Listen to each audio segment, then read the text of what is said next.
Magandang araw na naman mga ka-edoks. Ngayong araw, i-update ko naman kayo sa kalagayan ng BSK election at narito ang pinakabagong update sa BSKA Enroll Bill ngayong Hulyo 31, 2025. This is presented to you by Education 4708. Just proceed to view the full content.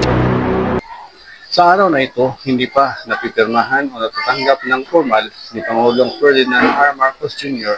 ang enrolled bill na magpapaliban sa eleksyon sa barangay at SK sa Nobyembre 2026 at magpapahaba ng termino ng mga opisyal ng barangay at ng mga sangguniang kabataan. Kinumpirma ng Malacanang na pinag-aaralan pa ng mabuti ang bill bago magkaroon ng desisyon. Sabi ni Comelec Chair George Garcia ngayon na inasahang pipirmahan na ng Pangulo ang bill para sa pagpapaliban sa madaling panahon. Idinagdag niya na walang ipinahiwatig ang Malacanang na ibibeto nito ang panukala. Sa kabila ng nakabinbing bill, patuloy ang paghahanda ng Comelec para sa eleksyon sa Disyembre 1, 2025. Aktibo ang mga operasyon tulad ng pag-iimbentaryo at pagkuha ng mga ballot box, pati na rin ang field logistics. Bagaman ang ilang elemento tulad ng pagpaparehistro ay nanatiling naka-schedule sa August 1 to 10, 2025. Kapag formal nang natanggap ang enrolled bill ni Pangulong Ferdinand Marcos Jr., may 30 araw ang Pangulo para kumilos.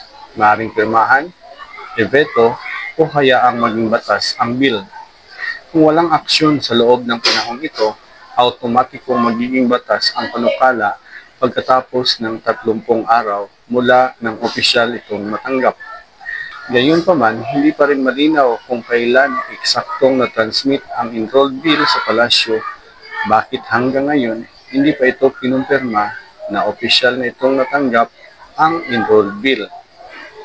Wala pang kumpirmadong pagpirma, hindi pa formal na nakumpirmang natanggap na.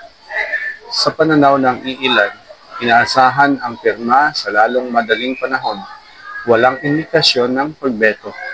Pero dahil wala pang kasiguruhan ang lahat, ang Comelec ay sundin pa rin kung ano ang nakatakda sa batas ngayon.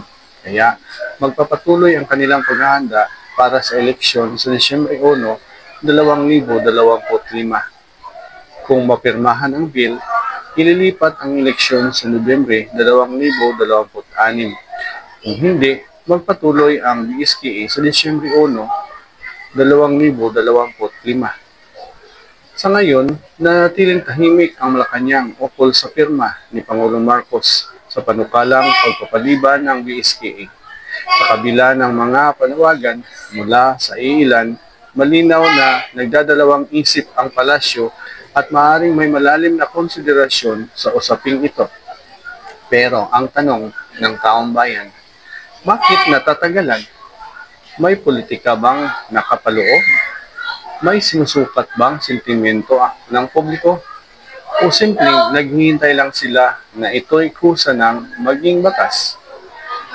Habang tuloy ang paghahanda ng Comelec para sa Disyembre 1, parang may iisang naghihintay sa bus ang sambayanang Pilipino. Hindi sigurado kung darating pa ba o kung biglang ilihis ang rota. Sana anuman ang maging pasya ng Pangulo, pirmahan, e-veto o hayaang maglaps ay mailahad sa publiko ng maayos, malinaw at may respeto sa proseso ng demokrasya. Dahil ang halalan ay hindi lamang tungkol sa pizza, ito ay tungkol sa tiwala ng mamamayan. Sa inyo, mga kababayan, dapat bang ituloy ang halalan ngayong 2025 o mas makabubuting ipagpaliban ito sa 2026? Ilagak ng inyong opinion sa comments dahil sa EDOX DC, boses mo ang mahalaga.